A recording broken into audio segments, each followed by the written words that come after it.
Assalamualaikum warahmatullahi wabarakatuh.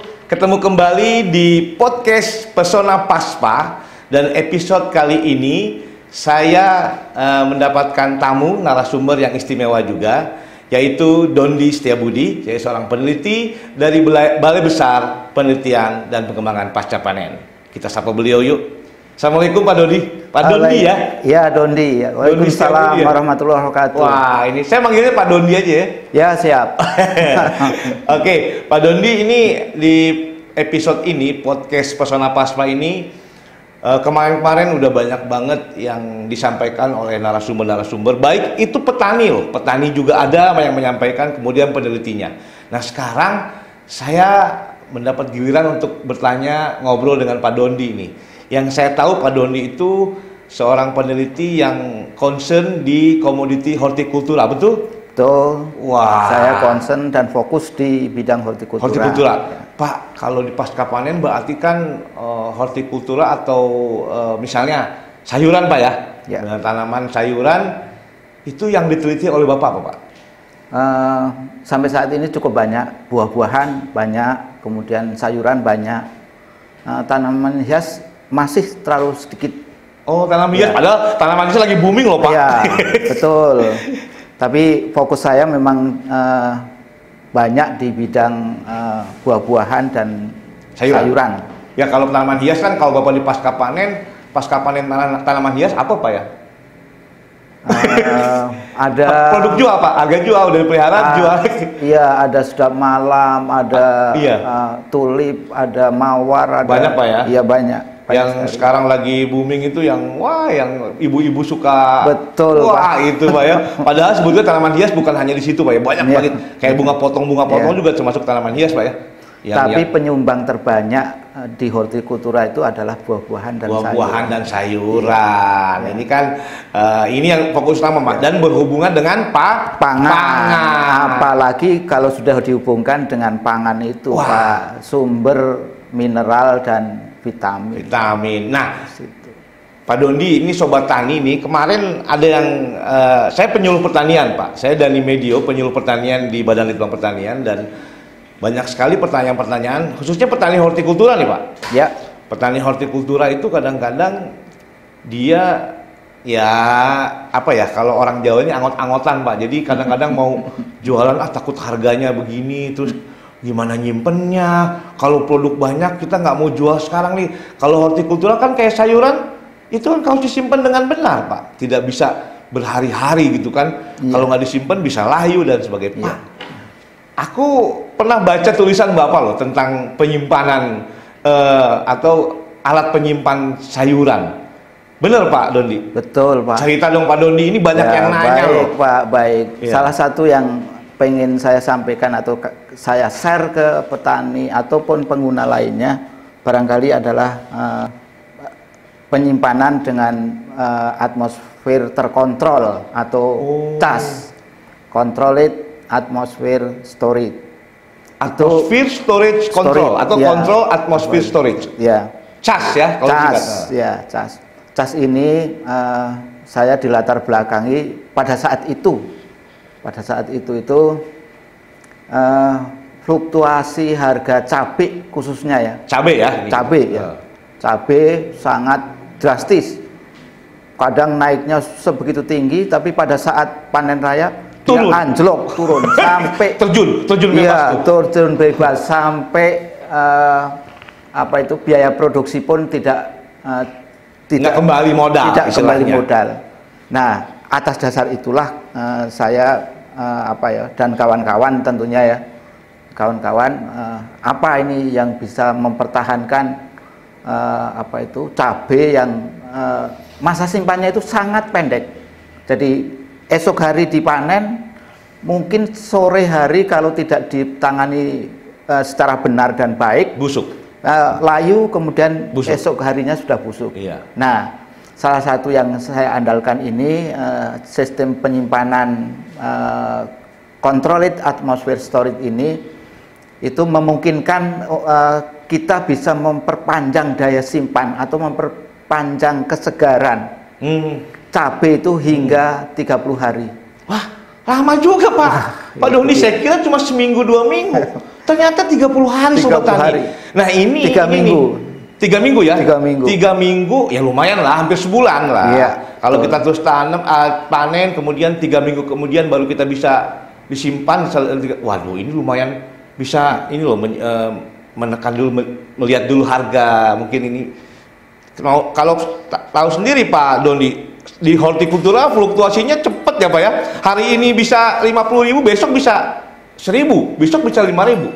Ini yang mesti. Nah, Pak Dondi, ya, yang tadi Pak Dondi cas tadi kontrol atmosfer storage itu. Ya. Nah, ini petani pengen tahu nih.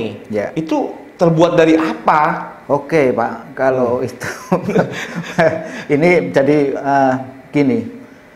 Memang ini masuk teknologi yang cukup rumit ya, untuk kalangan apa ya untuk petani secara mandiri mungkin masih sangat rumit dan mungkin butuh biaya cukup besar. Yang cukup besar ya. Cuman kalau misalkan kelompok tani ataupun pengusaha ataupun pengumpul yang cukup besar di bidang cabai, ini menjadi satu keuntungan yang cukup besar. Ketika cabai itu anjlok, kemudian kita tahan sampai harga itu normal kembali, mungkin menjadi keuntungannya. Dan membutuhkan alat itu. Nah, untuk ini perjalanan cukup panjang. Jadi dari awal kita harus mengetahui, bukan hanya mengetahui aja, kita harus mengetahui produksi CO2-nya, karbon dioksidanya diketahui. Kemudian berapa konsumsi oksigen yang dia perlukan selama penyimpanan itu. Dari titik temu karbon dioksida dan oksigen yang dibutuhkan, kemudian kita ciptakan bahwa oksigen tetap kita tekan, kemudian CO2 kita tambahkan. Itulah yang menjadi titik dari teknologi controlled atmosphere storage. Oh, itu di satu ruangan? Itu di satu ruangan yang syukur-syukur bisa dikendalikan suhunya dan bisa dikendalikan kelembabannya. Jadi tiga ya. Satu adalah suhunya dikendalikan, kemudian kelembabannya dikendalikan, kemudian CO2 karbon dioksida dan oksigen dikendalikan. Jadi ada 4 faktor yang dikendalikan. Dari 4 faktor dikendalikan itulah hasil kita BB Pasca Panen merilis bahwa cas untuk cabai ini mampu mempertahankan tetap segar sampai 3 minggu. 3 minggu. Bahkan mungkin bisa lebih Pak ya kalau bisa lebih. Nah, itu kalau mau lebih lanjut mungkin penelitian lanjutan lagi. Iya, saya itu berarti di satu ruangan emang sengaja dibuat ruangan ya Pak, ruangan. Kemudian kita kontrol itu baik suhunya. Kemudian kalau saya tangkap ya, Sobat Tani, dikontrol suhu, kemudian kelembabannya, kemudian karbon dioksida dan oksigen yang ada. Itu dikontrol dari satu ruangan itu. Tentunya mengontrolnya dengan apa Pak? Nah, gampangnya saya waktu itu beli yang namanya kulkas. Kulkas. Kemudian kita modifikasi. Kemudian kita masukkan selang untuk menambah CO2 dan mengontrol oksigen yang keluar dari produk cabai itu. Suhu dan kelembaban bisa dikontrol melalui alat kulkas itu. Nah, sebenarnya gampang, sepele sekali kan, hanya beli kulkas, kemudian tambahkan CO2, dikontrol oksigennya, lepaslah itu. Enggak, itu kulkasnya ditaruh di ruangan itu? Kulkasnya bisa dorongan, mau ditaruh di lapangan, mau ditaruh asal ada listrik masuk ke situ, kita bisa gunakan. Terus cabainya disimpan? Cabainya disimpan di dalam kulkas itu? Iya. Secara bulky itu, secara acak ya, secara sebar gitu aja. Gitu. Jadi saya tadi berpikir gini, kan kalau misalnya kita kulkas aja ditaruh kulkas, cabai itu kan seger Pak. Kita nggak usah butuh pengontrolan tadi atmosfer tadi. Seger Pak, tapi hanya beberapa lama. Atau seger begitu keluar dari kulkas langsung. Iya. Tidak sampai 3 minggu Pak ya? Nggak sampai. Paling banter itu ya tergantung ininya, tergantung kulkasnya juga. Juga kering juga Pak. Kering ya? Nah, kering. Begitu masuk ke situ, kenampakannya mungkin masih seger. Tapi nanti akan menjadi kering, kemudian batang cabenya itu jadi coklat, kemudian busuk. Tapi ini kalau dengan dikontrol itu enggak? Dengan pengontrolan itu, namanya atmosfernya dikondisiin, itu menjadi tetap segar selama 3 minggu itu. Nah, kemudian tadi kulkas tadi Pak ya, kulkas itu kan Bapak beli. Ya. Saya masih belum nangkep nih Pak, kulkasnya itu seperti biasa, diapain kulkasnya? Biasa. Kulkasnya nggak dimodifikasinya bagaimana Pak? Tidak ada modifikasi apa-apa, hanya kulkas saja, tidak dimodifikasi apa-apa, hanya kita lubangin untuk memasukkan CO2. Dilubangin di bodi dari kulkas itu. Oh, bodinya. Bodi ya. Dimasukkan CO2.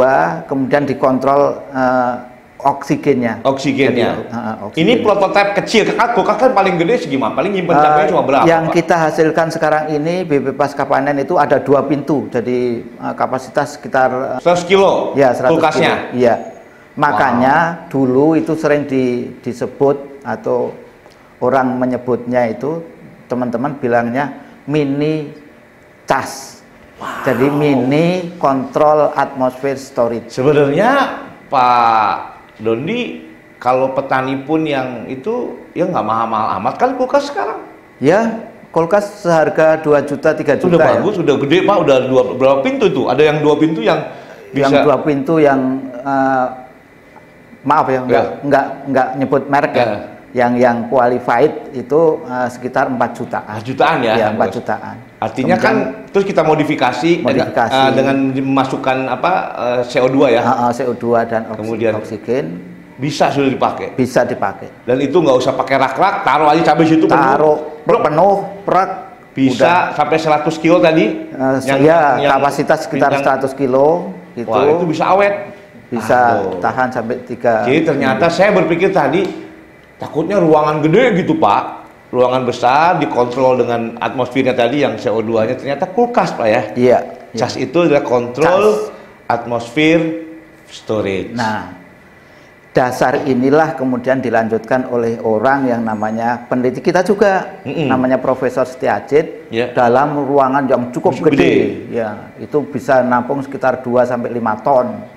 Oke, jadi dibuat dari pertama Bapak mencoba lewat kulkas. Iya, kulkas. Kemudian dengan dibesarkan oleh Profesor dibesarkan, Setiajid. udah perbandingannya udah disesuaikan. Iya. Dengan perhitungan tadi ya. Perhitungan itu namanya mengontrol atmosfernya itu mengontrol CO2 dan O2, kemudian kelembaban dan suhu. Sehingga dalam satu ruangan diaktualkan lewat dalam satu ruangan yang kapasitasnya lebih besar dari yang pasti ada blowernya, kemudian ada bak air, kemudian ada pendinginnya. Wow, ini keren banget ini ya. Nah, inilah salah satu wujud dari teknologi cas yang dihasilkan oleh BP pasca panen untuk mempertahankan kesegaran cabai hingga lebih dari 3 minggu. 3 minggu. Bukan hanya cabai kali Pak ya? Bukan hanya cabai atau contohnya cabai? Sekarang ini baru cabai. Cabai ya. Tapi kemudian pernah juga dicobakan di salak, kemudian dicobakan di sayuran yang lain. Bukan di manggis. Oh, buah-buahan. Ya, di buah-buahan. Wow. Oleh teman-teman kita yang. Ya, betul. Kalau buah-buahan tuh kalau kita mau ngirim aja Pak ya, itu kan mungkin nggak langsung. Jadi kadang-kadang berubah warna kulit kalau terlalu lama karena terus kemudian dagingnya kalau ini udah ada cas yang lebih besar itu bisa. Wah, Pak Dondi kalau teman mau belajar bisa ke Pak Dondi langsung ya?